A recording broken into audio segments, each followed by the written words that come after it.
ఓ, చర్చికి రావడం మొదలుపెట్టావా? నేను చర్చికి రాలేదు, మిమ్మల్ని కలవడానికే వచ్చాను. మీరు ఇక్కడే కదన్నా దొరికేది, ఏమంటారు?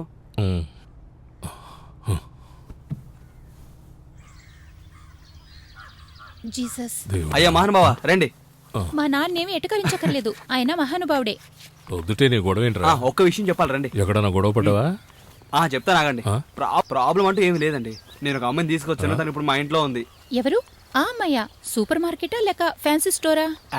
అది కాదు, మన రాజా షాప్ పక్కన ఒక ఇల్లు ఉంది కదా, అక్కడి నుంచి తీసుకొచ్చాను. నేనేం తనని బలవంత పెట్టలేదు, తను కూడా ఇష్టపడి నాతో వచ్చింది. వాళ్ళు మనోళ్ళు కాదు, వాళ్ళు హిందూస్. ఏంట్రా ఇదంతా? అన్న తను చాలా మంచిదన్న, అంతేకాకుండా నన్ను చూసుకోవడం కూడా ఒక మనిషి కావాలి కదా నాకు. నువ్వు రామ్మా వెళ్దాం. వీడి ఇంటికి వెళ్ళి చూద్దాం ఎలాంటి అమ్మాయిని తీసుకొచ్చాడు. చూద్దాం. బంగారం ఏడవకూడదు, ఏడవకమ్మా, ఏడవకు.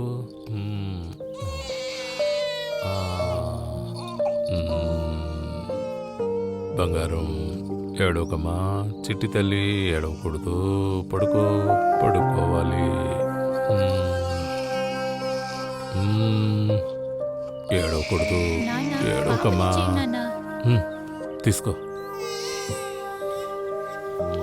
మేము వెళ్ళొస్తామమ్మా. సరే అన్నా. అమ్మా, నీకేమన్నా సాయం కావలిస్తే నన్ను అడుగు. ఇదిగో తీసుకోండి. అయ్యో ఇదేమీ వద్దన్నా. వద్దనందమ్మా, ఏం తీసుకురాకుండా వట్టి చేతులతో ఇక్కడికి వచ్చాం. ఇదిగో తీసుకో. పదమ్మా వెళ్దాం.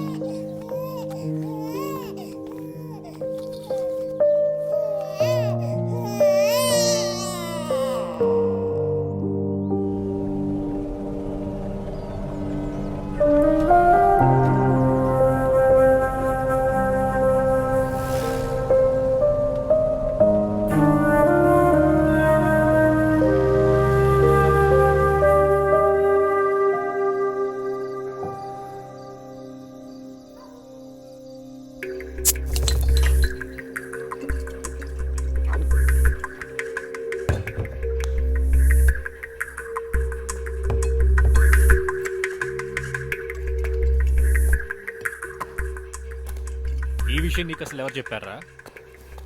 ఎవరైనా ట్రాప్ చేస్తున్నారేమో. అలా ఏం జరిగి ఉండదు. ఈయన చెప్పేది కూడా రవి గారి గురించి. దీనికి ఆ యాసిడ్ కేసుకి సంబంధం ఉండి ఉంటుంది. ఈ ఇంటర్నెట్ కాల్ రావటమే సందేహంగా ఉంది. ఇది చేసింది మనోరుడు కాదనుకుంటా. మన శశి చచ్చిపోయి 1 సంవత్సరం అవుతుంది. ఎవరు చేశారో ఎంతవరకు తెలియట్లేదురా. ఏసేయాలి, వాడు ఎంత పెద్ద మగాడైనా ఏసేయాలి, ఎవరిని వదలకూడదు.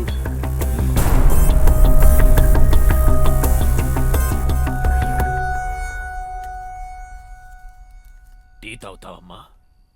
నాన్న, నా మొక్కను చూసి మాట్లాడండి నాన్న. నాన్న, ఎన్ని రోజులు అవుతుంది మీరు నా మొక్కను చూసి? నన్ను చూసి మాట్లాడండి నాన్న. నీ కూతురు ఇంకెప్పుడు ఏడవదు నాన్న, చీకటి గదిలో కూడా ఉండదు.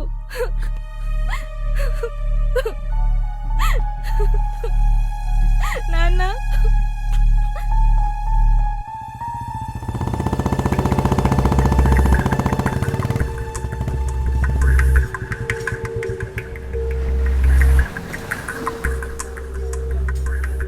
మా అమ్మాయికి అదిగో ఆ కలర్ తీయండి.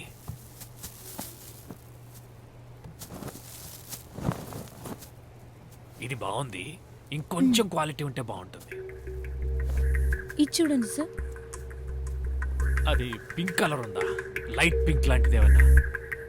Okay sir. ఇది ఇంకొంచెం క్వాలిటీ ఉంటే బాగుంటుంది.